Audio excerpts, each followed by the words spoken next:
بدوح، اصل میں اس اسم کو ہم سمجھیں یا اس لفظ کو ہم سمجھیں یہ ہے ان اسماء کو اپنے مقصد کے لیے لگایا جاتا ہے۔ اس میں بدوح کو اپنے مقاصد کے لیے لگایا جاتا ہے تو اس عظیمت کی تاثیر کئی سو گنا زیادہ بڑھ جاتی ہے۔ اس کا مطلب تمام تر خیر جتنی بھی ہے، تمام تر خیر والے کام دنیا میں جو کچھ خیر والا ہو سکتا ہے وہ سب کا سب اس سے ہم کر سکتے ہیں۔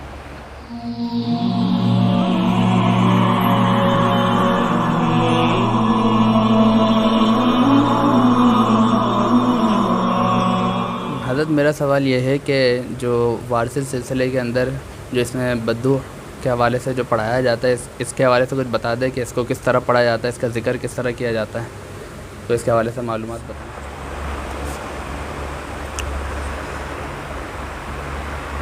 بدوح،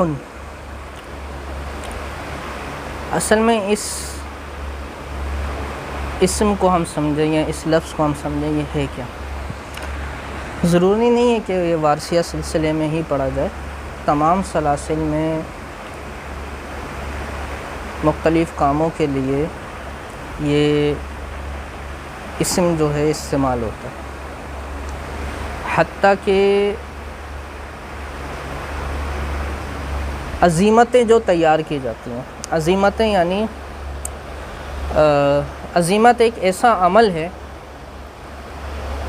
کہ جو آپ باقاعدہ اپنے مقصد کے لیے تیار کر سکتے ہیں، بنی بنائی بھی ہوتی ہیں، اور جو ماہر ہوتا ہے عملیات کا وہ باقاعدہ عربی زبان میں یا فارسی زبان میں بھی بن جاتی ہیں، اردو میں بھی، اور پنجابی زبان میں جو کڑے ہوتے ہیں نا وہ عربی کی عزیمتیں ہوتی ہیں سمجھ میں۔ اس میں ان اسماء کو اپنے مقصد کے لیے لگایا جاتا ہے، اس میں بدوح کو اپنے مقاصد کے لیے لگایا جاتا ہے تو اس عظیمت کی تاثیر کئی سو گنا زیادہ بڑھ جاتی ہے۔ لیکن مسئلہ وہی ہے کہ ہم اصل کو جب سمجھ لیں گے نا تو اس کا سب کچھ جو ہے، اس کی فروعات جو کچھ بھی ہوں سب سمجھ میں آنے لگ جائیں گے۔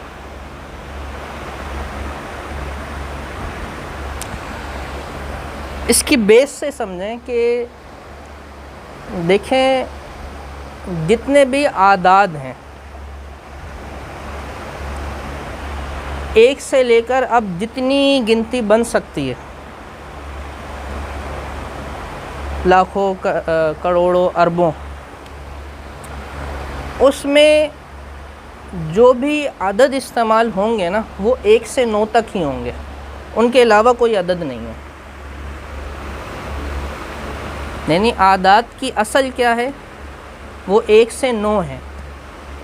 اب جتنا زیادہ بنانا ہے نا وہی الگ الگ بدل بدل کے لگتے رہیں گے، لیکن اعداد وہی رہیں گے۔ آئی سمجھ میں؟ تو اصل طاقت 1 سے 9 کے درمیان ہے، سارا راز اس میں، ساری کائنات اس میں پوشیدہ ہے۔ اب انہی کے جو حروف ہیں،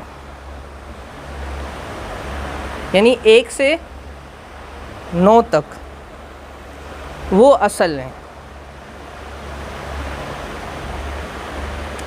باقی تاثیرات اور باقی جو کچھ بھی اثر بنتا ہے نا وہ انہی سے مل کر بنتا ہے۔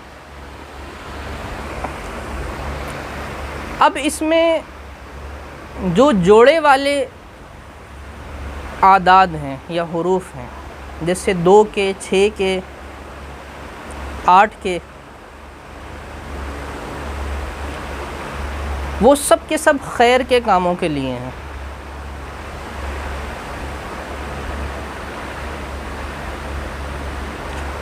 اور جو جوڑے والے نہیں ہیں، جیسے 1، 3، 5، 7، یہ شر کے کاموں کے لیے ہیں۔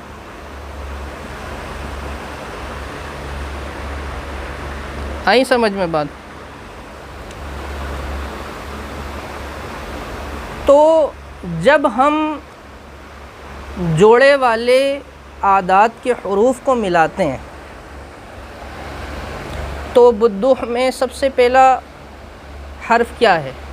با ہے. اس کے عدد کتنے ہیں؟ 2 ہیں. پھر دال ہے، اس کے کتنے ہیں؟ 4 ہیں. پھر کیا ہے؟ واو ہے اور ہا ہے. یہ جوڑے والے ہیں. اس کا مطلب تمام تر خیر جتنی بھی ہے، تمام تر خیر والے کام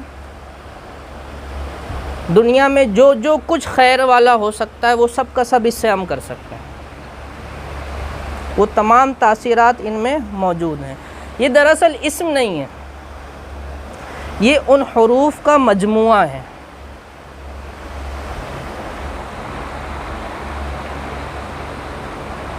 اور شر والے کیا ہیں؟ اجہزد ہیں. بدوح کے مقابلے میں شر والے یہ ہیں، ان کا بھی مجموعہ ہے. تو اس سے تمام تر شرور والے کام لیے جا سکتے ہیں. اس لیے اس کو مثلث میں بھی بھرتے ہیں. بدوح کا مثلث بنتا ہے. ایک تو خود وہ مثلث ہے، خود اس کی کیا شان ہے، اور اس میں جب یہ حروف بھر دیتے ہیں تو تمام جس خیر والے مقصد کے لیے دیں گے اس میں یہ جو ہے وہ سمجھ لیں کہ اپنی مثال آپ ہے، بے نظیر ہو جائے گا وہ. اس لیے جب ہم برحتی پڑھتے ہیں نا، یہ بھی ایک ماہر بتائے گا یہ فرق. جب ہم برحتی خیر والے کام کے لیے پڑھیں گے نا تو اس کی عظیمت میں موقلات کو بدوح کا واسطہ دیں گے. اس میں بدوح کا واسطہ دیا جائے گا اس کی عظیمت میں. اب نارملی جو عظیمت ملتی ہے اس میں اجہزد اور بدوح دونوں ہوتے ہیں، خیر و شر والے ہوتے ہیں.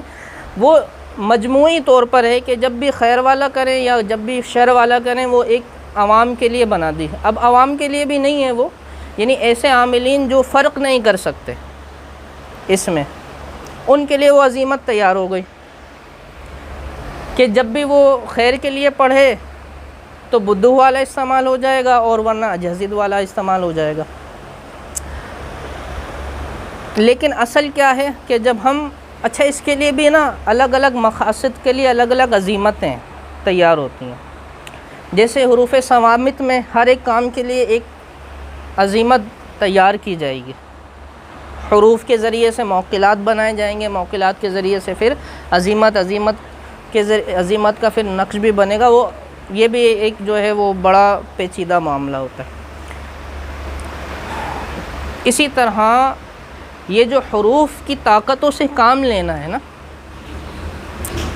بدوح اور اجہزد، اس میں جب برحتی میں ہم خیر والے کام کے لیے موقلات کو واسطہ دیں گے تو بدوح کا دیں گے، اور شر والا کام جب بھی کریں گے تو اجہزد کا واسطہ دیں گے.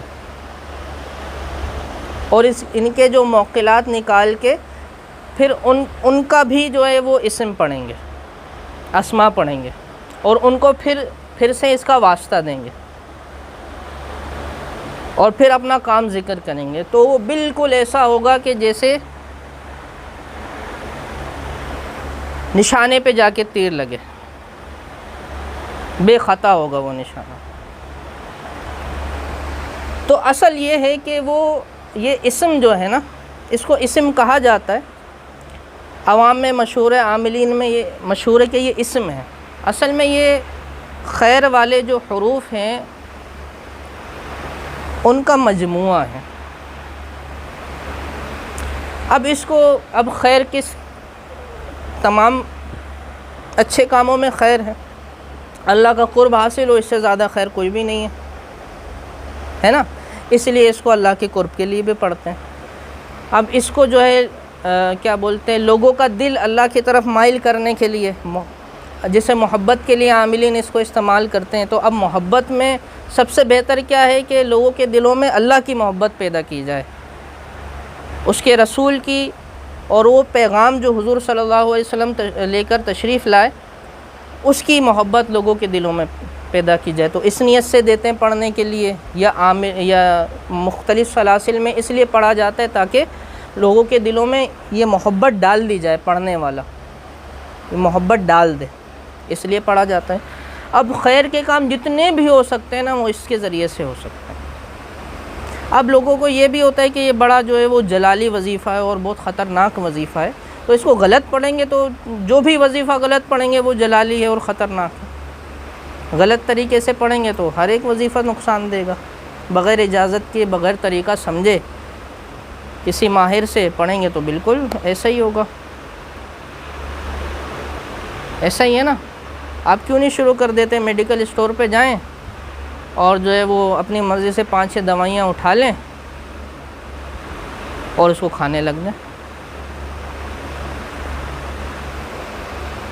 کر لیں ایسا؟ نہیں، ایسا نہیں کریں گے نا۔ جو عقل مند ہوگا وہ ماہر کے پاس جائے گا۔ اچھا، ڈاکٹرز میں بھی ماہرین ہوتے ہیں نا، کہ بھائی میرے سر میں درد ہو رہا ہے بہت عرصے سے، اب میں جاؤں کس کے ڈاکٹر کے پاس؟ دماغ کے ڈاکٹر کے پاس جاؤں گا میں۔ سر کا درد صحیح نہیں ہو رہا، نارمل ڈاکٹر کو دکھا لیا میں نے، اس نے دوائیاں لکھ کے دے دیں، پھر بھی صحیح نہیں ہو رہا، اب اس کے اسپیشلسٹ کے پاس جاؤں گا۔ تو جو عقل مند ہوگا وہ پہلے اسپیشلسٹ کے پاس چلا جائے گا۔ ایسے ہی ہے نا معاملہ، اس سے پوچھ کے دوائیاں لیں گے، اپنی مرضی سے تو نہیں لیں گے دوائیاں۔ اسی طرح وظائف کے بھی معاملات ہیں، اپنی مرضی سے صرف یوٹیوب کی ویڈیو دیکھ کے، کتابوں سے پڑھ کے شروع کرتے ہیں تو پھر وہ بجائے فائدہ کرنے کے نقصان کرتے ہیں۔ اجازت بھی لینی چاہیے اور طریقہ کار وہ بھی مکمل طور پہ سمجھنا چاہیے، وہ سمجھ کے پھر کرنا چاہیے، تو اس سے پھر جو ہے وہ نقصان سے بندہ بچتا ہے۔ تو اس میں بدو کا معاملہ یہ ہے کہ یہ تمام تر خیر کے کاموں کے لیے استعمال ہوتا ہے، اور اصل میں یہ جو ہے وہ ان حروف کا مجموعہ ہے۔ ٹھیک ہے؟ ویسے اگر کسی کو اگر عام بندہ پڑھنا چاہے اجازت کو تو کس طرح پڑھ سکتا ہے؟ نارملی وظیفے میں شامل کیا جا سکتا ہے اس کا یا نہیں؟ بالکل نارملی جو آپ کے وظائف ہیں نا ان میں اس کو پڑھ سکتے ہیں، لیکن اجازت لے لیں۔ اجازت لے کے خیر کے کاموں کے لیے، جیسے جب دعا کرنے لگیں تو دعا کرنے سے پہلے اس کو 6 بار پڑھ لیں، 4 بار پڑھ لیں، یا اپنے نام کے اعداد کے مطابق اس کا جو ہے نا عمل کریں۔ اس کا ویسے عمل ایسا ہوتا ہے کہ اپنے نام کے اعداد نکالیں اور اس کے نام کے یعنی یہ جو اسم ہے اس کے بھی اعداد نکال لیں اور دونوں کو جمع کریں۔ اب اس میں یہ ہے کہ ایک آسان طریقہ یہ ہے کہ اس تمام کی اکائی بنا لیں۔ مثال کے طور پہ کسی کے 604 آئے، صحیح ہے، اس نے اپنے نام کے بھی ملا لیے اعداد، اسم کے بھی ملا لیے، تو 604 آئے، یا 614 کر لیں، بیچ میں 0 آ رہا ہے اس وجہ سے۔ اب 6 اور 1 7 ہوئے، 7 اور 4 11 ہو گئے۔ اب یہ 11 بن گئے، اب یہ اکائی نہیں بنے۔ اب 11 میں کتنے اعداد ہیں؟ 1 اور 1 ہے، اب 1 اور 1 کو پلس کیا تو کتنے بنے؟ 2 بن گئے۔ اسی طرح اکائی بنا لیں۔ اب یہ ہے کہ اسے اپنے نام کے حروف کی تعداد کے مطابق روزانہ پڑھا کرے۔ جیسے کسی کا نام زید ہے، اب اس کے نام کے حروف کتنے ہیں؟ 3 ہیں، زا یا دال، زید ہے، تو اب دن میں 3 وقت بنا لیں اور اسے 2 بار اس اسم کو پڑھ کے دعا کر لیا کرے اپنے مقصد کے لیے، لیکن اس کی پہلے اجازت لینا۔ یہ سب سے آسان طریقہ ہے۔ دوسرا اس سے زیادہ پاورفل طریقہ یہ ہے کہ وہ اپنے نام کے اعداد اور اس کے نام کے اعداد پلس کر لے اور اتنی تعداد میں روزانہ پڑھا کرے۔